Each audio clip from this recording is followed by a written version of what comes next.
Oremos. Padre Santo, en este momento venimos a ti, reconociendo nuestra pecaminosidad, nuestra debilidad, nuestra bajeza, Señor, nuestra incredulidad, nuestra dureza de corazón. Y pedimos que tengas misericordia de nosotros y ten misericordia de mí, porque no soy digno de tomar tu palabra en mi boca. Y te ruego que en esta mañana, Señor, tú nos enseñes. En el nombre de Cristo. Amén.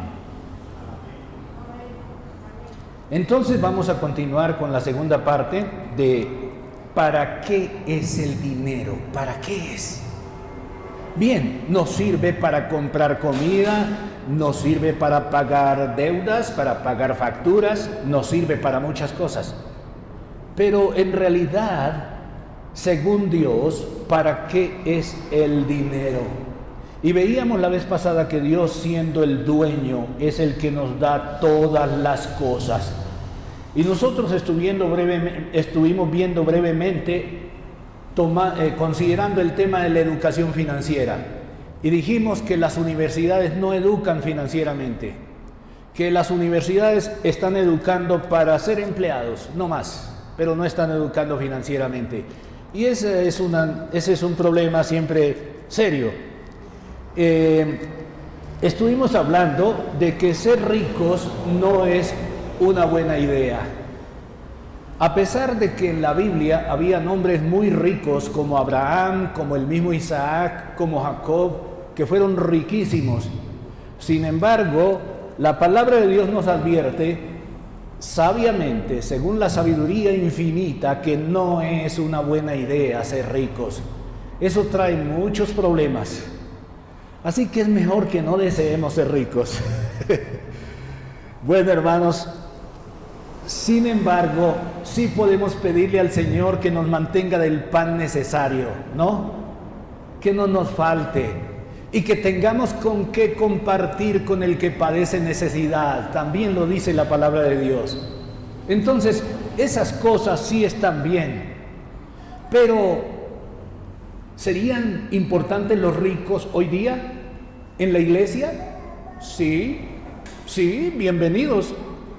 Y he conocido varios ricos en las iglesias que lamentablemente creo que ellos dicen que se doblegaron ante el Señor, que vinieron a los pies del Señor, pero parece que las finanzas no vinieron a los pies del Señor.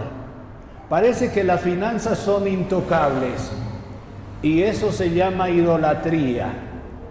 Y los idólatras no heredarán el reino de Dios. Así que, hermanos, en resumidas cuentas, no nos afanemos por volvernos ricos. Es el consejo de la palabra de Dios, porque las riquezas no traen consigo buenas cosas. Hermanos, sin embargo, yo les citaba dos ejemplos de un hombre en 1935 llamado Paul Getty, a quien se le acabó la paz precisamente cuando una revista publicó que era el hombre más rico de América. Y otro hombre poco conocido en la historia llamado Jacques Coeur, que llegó a ser más rico que el reino de Francia. ¿Y cómo murió? La providencia solo permitió que escapara con vida a una isla de Grecia y murió en la miseria.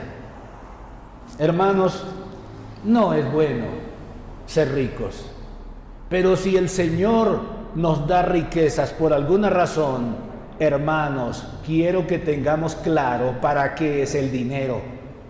Pero esto debemos tenerlo claro no solo si somos ricos o no. Así tengamos lo mínimo, como aquella mujer que solo echó 2 blancas de ofrendas. Hermanos, no importa cuánto recibimos, debemos tener claro para qué es el dinero. Así que hablando de esto, llegamos al caso de Jacob en Génesis capítulo 28 y dijimos que ahí sucedió la conversión en Jacob. Y cuando Jacob fue transformado en aquella visión que tuvo de esa escalera que había desde la tierra al cielo y ángeles que subían por lado y lado, subían y bajaban, y en ese momento Jacob es transformado. A partir de ahí vemos a un Jacob totalmente diferente. ¿Y cuál es la respuesta de Jacob en ese momento? ¿Recuerdan?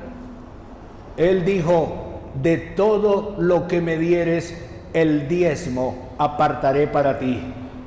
Esa es la respuesta de un verdadero convertido.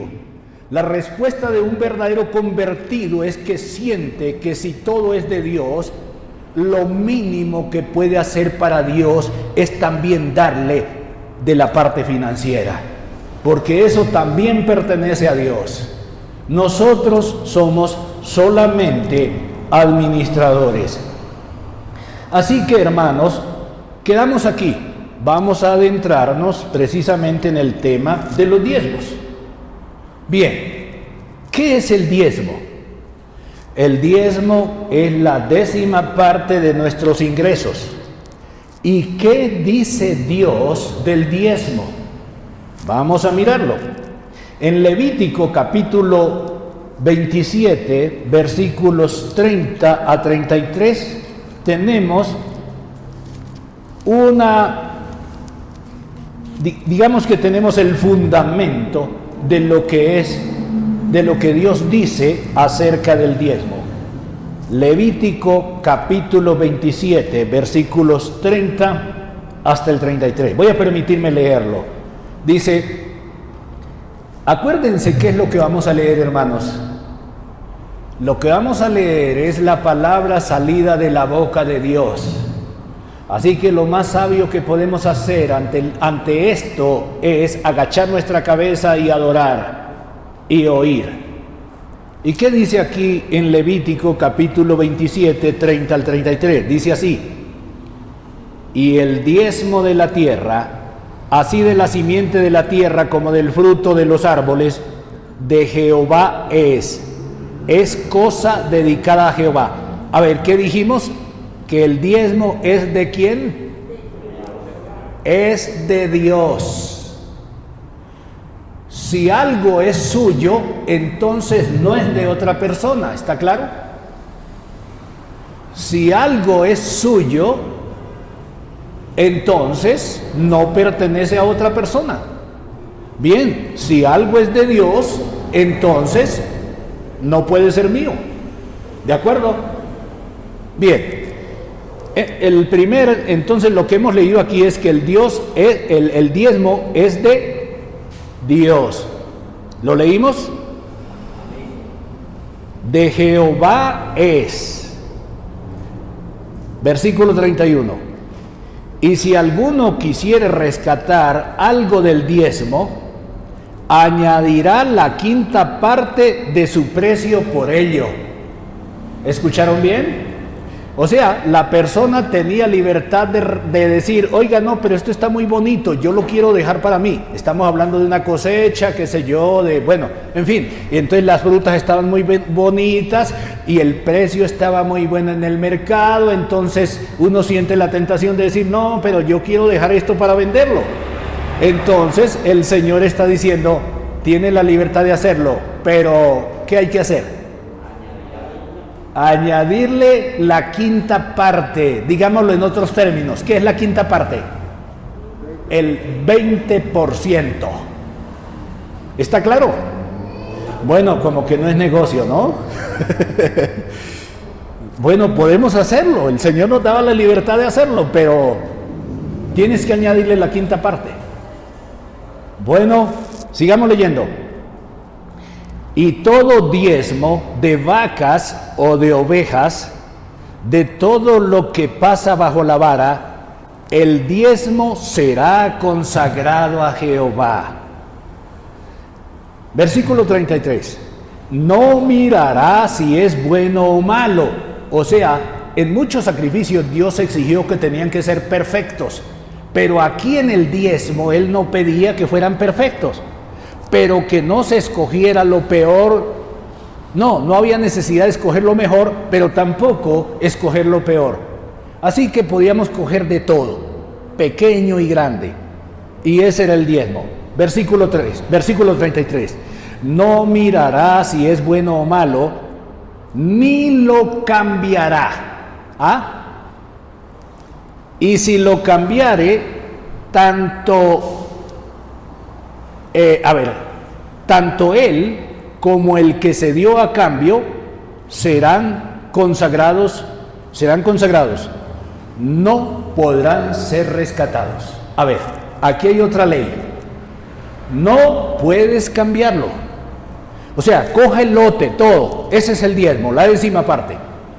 Pero no puedes elegir lo peor para dejar lo mejor para ti, porque si lo cambias, ¿cuál es la ley? Tanto lo uno como lo otro queda de Dios. ¿Quedó claro? Bueno, eso es lo que el Señor estableció del diezmo. Ahora, recordemos qué es el diezmo.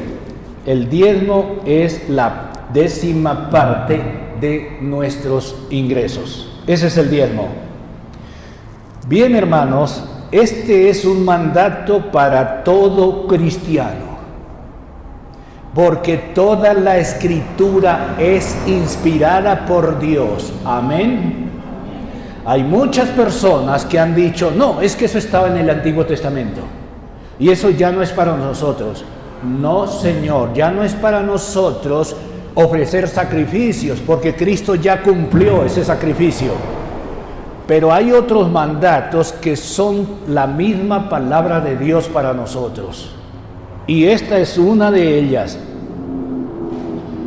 Así que este es un mandato para todo cristiano. No importa si es rico o pobre.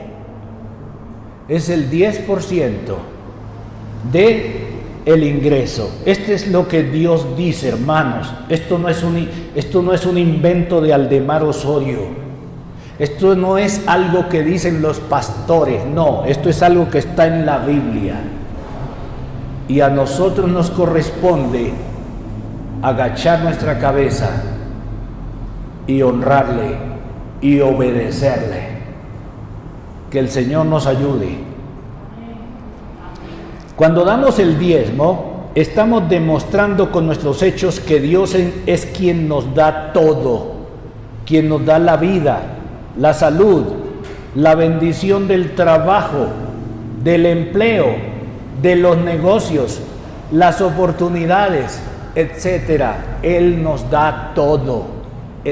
Hermano, quiero preguntarle, hermana, ¿usted está de acuerdo con eso? ¿Usted sí está de acuerdo sinceramente en que el empleo que tiene se lo dio Dios? Así es, hermano, así es. El empleo que tenga, el trabajo que tenga, los ingresos que tenga, la bendición que tenga, los negocios que tenga, Dios nos los ha concedido.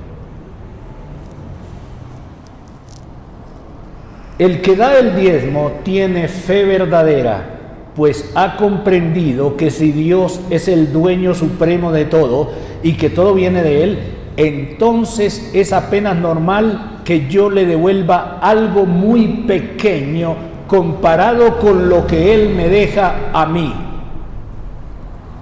A ver, quiero utilizar otro ejemplo secular aquí.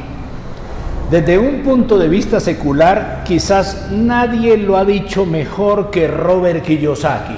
Por favor, entiéndame. Estoy diciendo desde un punto de vista secular, no desde el punto de vista bíblico.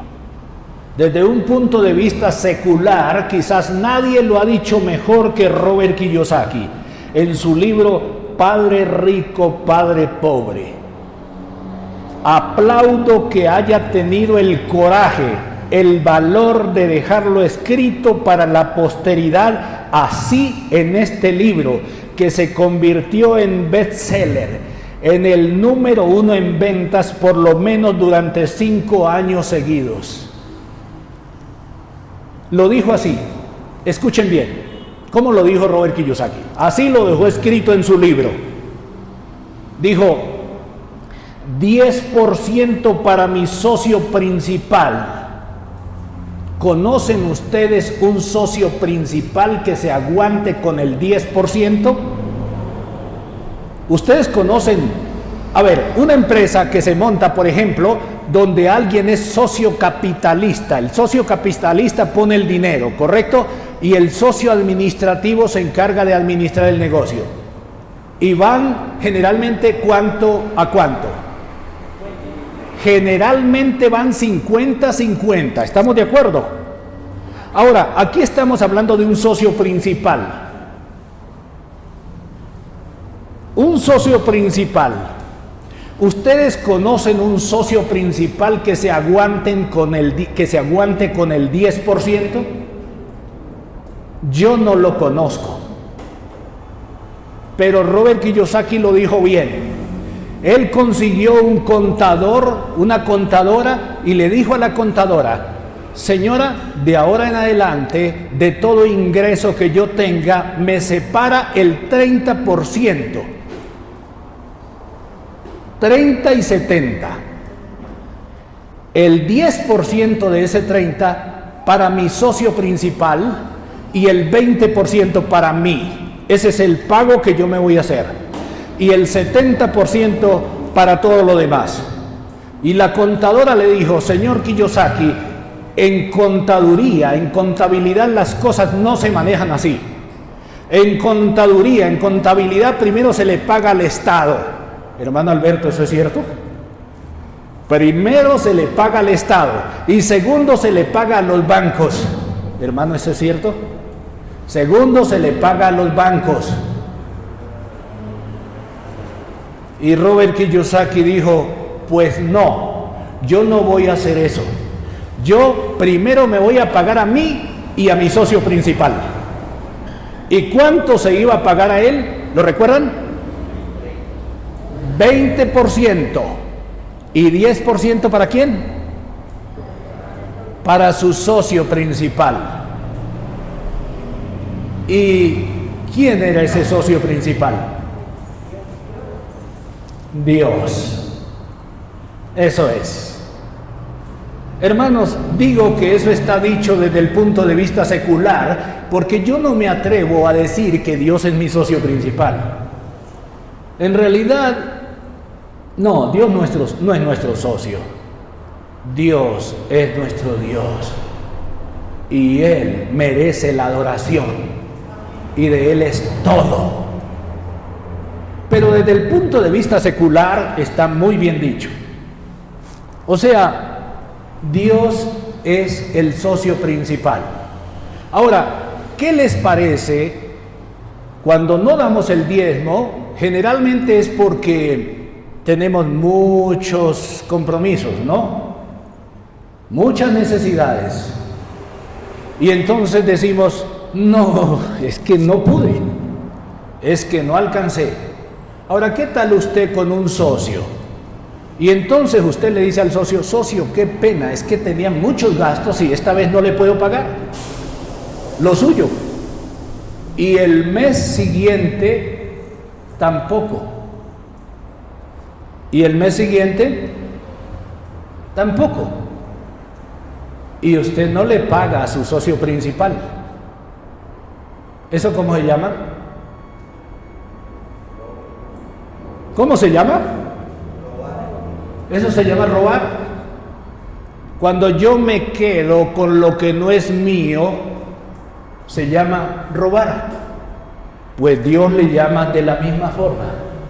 En Malaquías Dios dice: vosotros me habéis robado, porque vosotros, Malaquías 3, versículo 8, por favor léanlo ahí.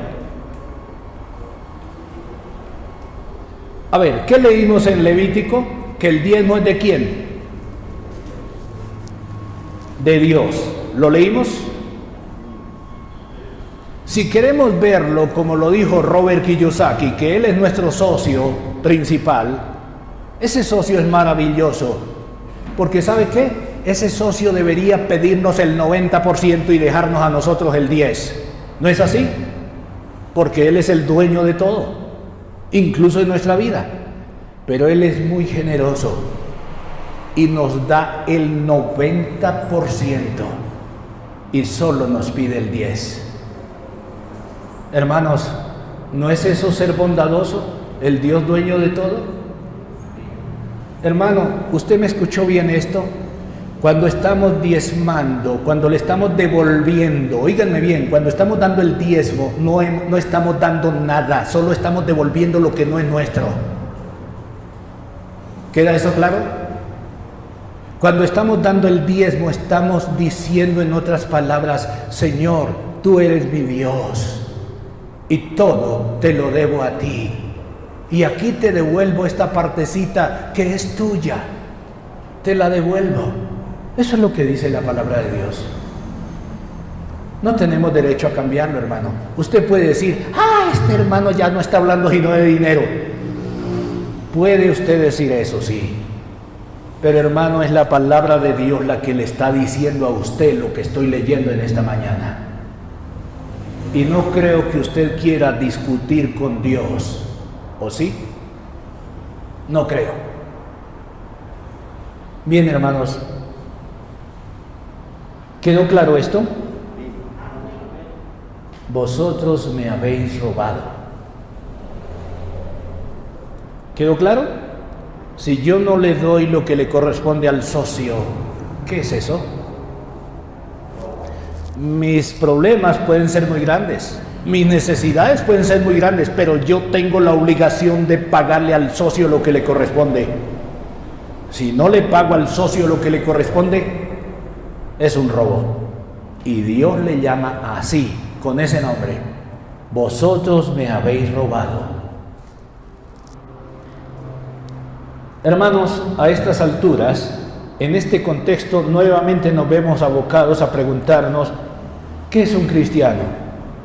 En este contexto, un cristiano es aquel que no solo ha rendido toda su vida a Cristo, sino que también ha entendido que todo lo que tiene es de Dios. El problema de muchos cristianos es que dicen haberse rendido a Cristo, pero en las finanzas no se han rendido a Cristo. Las finanzas de estos cristianos son intocables. Muchos cristianos, digo. Sí, digo cristianos, porque tal vez, a pesar de todo, por gracia, son salvos. Sin embargo, quiero llevarlos a Marcos capítulo 10, versículos 17 a 23, para que no sea que pase con alguien lo que pasaba con este hombre.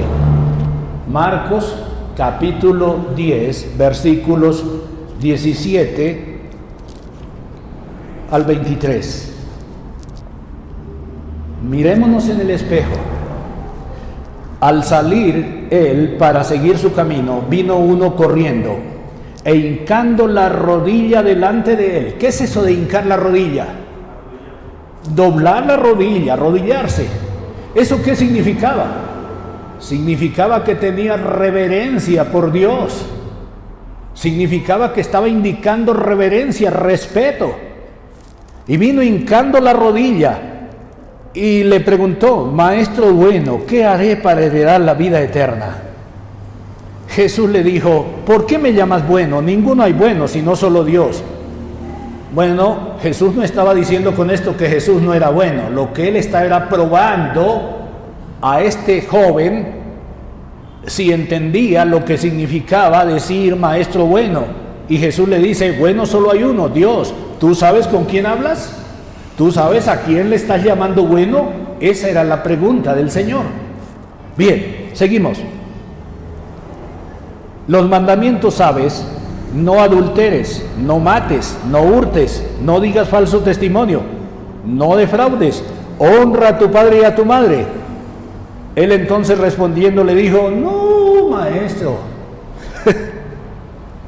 todo eso lo he guardado desde mi juventud, ¿no? Bueno, yo estaba un poco aquí actuando la respuesta, ¿no? Actuando la respuesta en el corazón. Yo creo que en el corazón dijo: no, maestro, yo todo eso lo he guardado desde mi juventud. Entonces Jesús, mirándole, le amó y le dijo: te falta una cosa. Anda, vende todo lo que tienes y dalo a los pobres. Ay, pero él afligido, versículo 22, pero él afligido por esta palabra se fue triste, porque tenía muchas posesiones. ¿Ve? Hermano, ¿era cristiano o no? No era un hijo de Dios. La riqueza estaba primero que Dios. Su riqueza era el Dios de él, era el ídolo. Y cuando Jesús lo confrontó, no. Qué cosa tan diferente la que vemos en ese gigante de la fe llamado Abraham, ¿no? Qué cosa. Hermanos, ¿ustedes creen? La vez pasada estuvimos hablando algo de esto. ¿Ustedes creen que si el Señor le hubiera pedido las riquezas a Abraham, se las habría entregado? Seguro que habría madrugado como acostumbraba Abraham. ¿Cómo lo sabemos? Porque le pidió lo que nadie de nosotros estaríamos dispuestos a dar. Me atrevo a decirlo. ¿Qué recuerdan que le pidió? El hijo, su único hijo, el hijo de la promesa. Y si ustedes leen el relato, recuerdan que dice que madrugó a cumplirla. Se levantó muy de mañana, como siempre lo hacía, a cumplir lo que Dios le había mandado. Así que efectivamente, si Dios le hubiera pedido todo el dinero a Abraham, Abraham se lo entrega a Dios sin chistar nada. Sí, porque estuvo dispuesto a entregarle su hijo. Eso es fe verdadera. Hermanos, muchos no diezman, es por esa razón. El diezmo es de Dios, punto. Cuando damos el diezmo no estamos dando nada, simplemente estamos devolviendo lo que no es de nosotros. ¿Quedó claro? Entonces, hermanos, como dijimos, esta fue la respuesta de Jacob, allá en Génesis capítulo 28, 20 al 22. El diezmo apartaré para ti, de ahora en adelante. Y vivió muchos años, todavía una situación difícil, dura, pero él estaba soportándolo todo. Y cuando llegó el momento, ¿qué pasó con eso? Dios le cambió totalmente la situación en un momento. Esa es la bendición de Dios, no es otra cosa. Eran milagros de Dios bendiciéndolo. Eso es lo que pasaba con Jacob. Algunas de las cosas que hizo no eran tan buenas, pero él tenía fe. Eso era lo importante. Tenía fe en el Dios que lo defendía. Y por eso se volvió un varón riquísimo. Hermanos, ¿qué pasó con Zaqueo? Cuando el Señor fue a la casa de él, ¿qué pasó? La mitad de mis posesiones daré a los pobres. Y si a alguien he defraudado, lo devolveré cuadruplicado.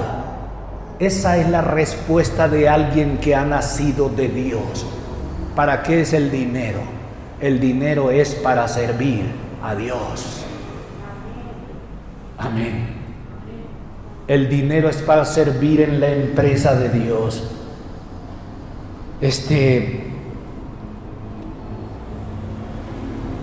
No importa si tenemos mucho dinero o poco.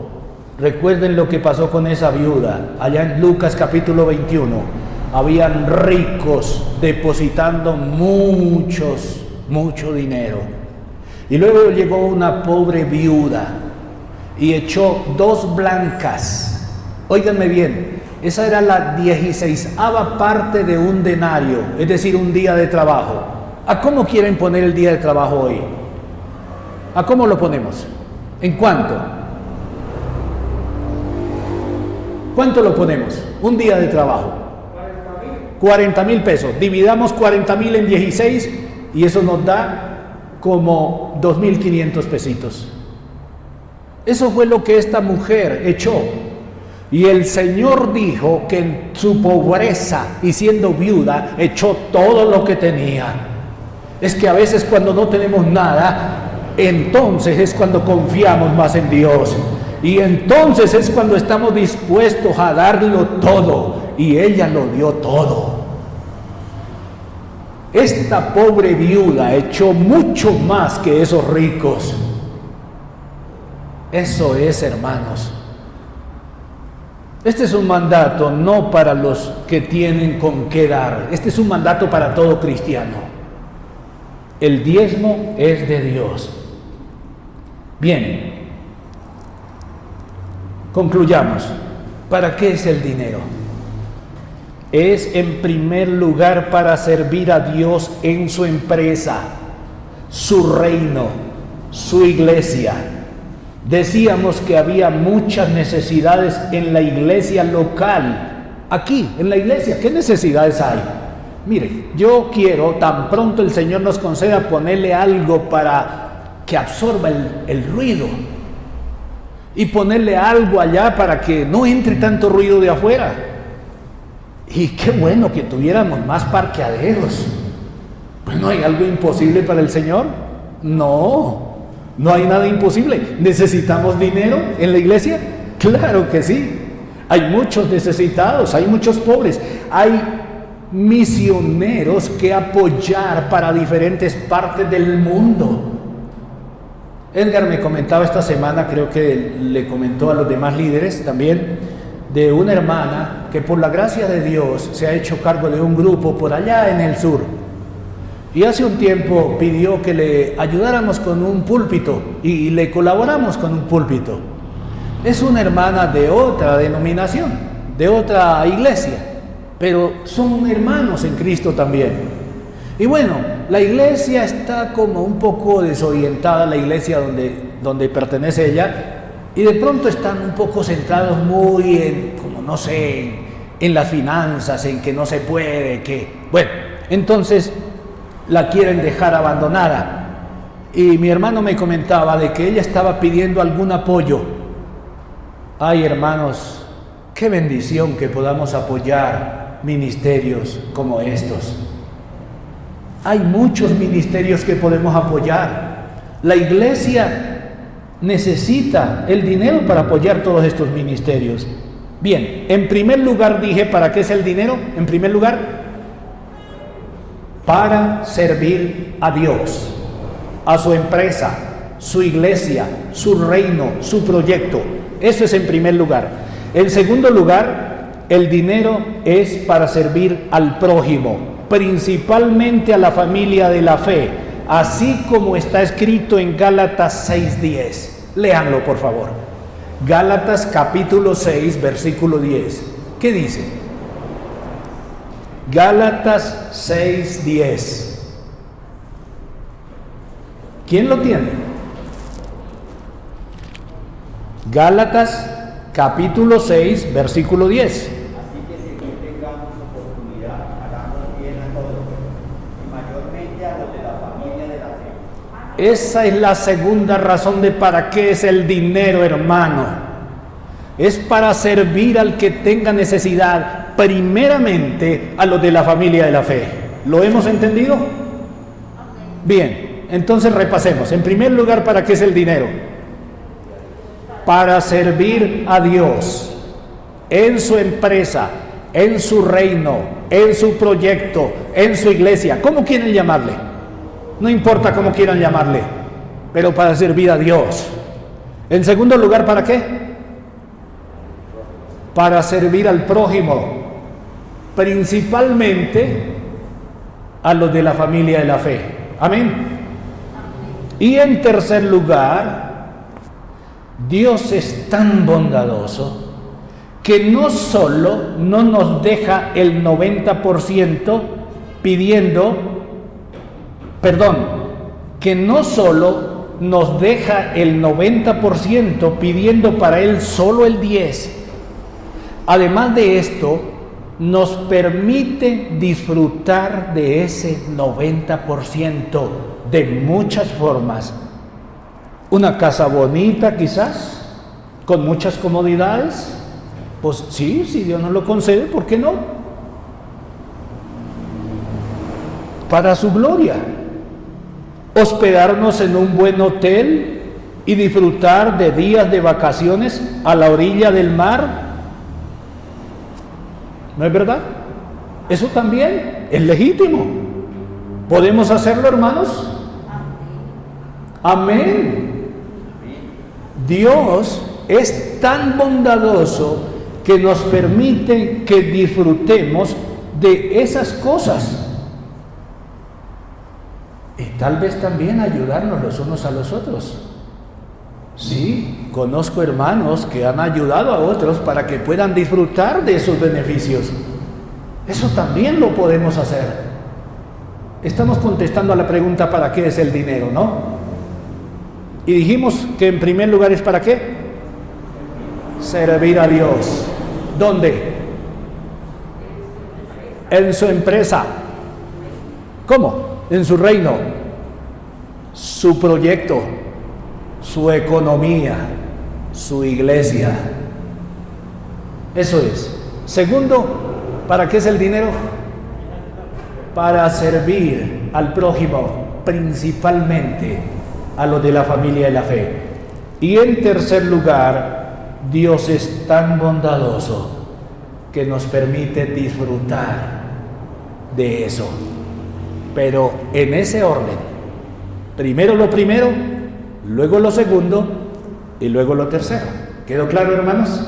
Que no se nos olvide y que la gloria sea siempre para nuestro Dios.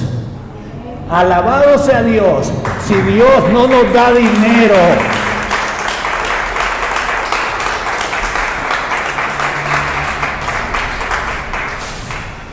si el Señor no nos da dinero, alabemos a nuestro Dios con lo poco tal vez que nos da. Es que nos da miedo decir que poco, porque el Señor nos da muchísimo, siempre. Pero si el Señor nos da mucho dinero, nunca, hermano, nunca olvide para qué es. ¿Para qué es el dinero? El Señor nos bendiga.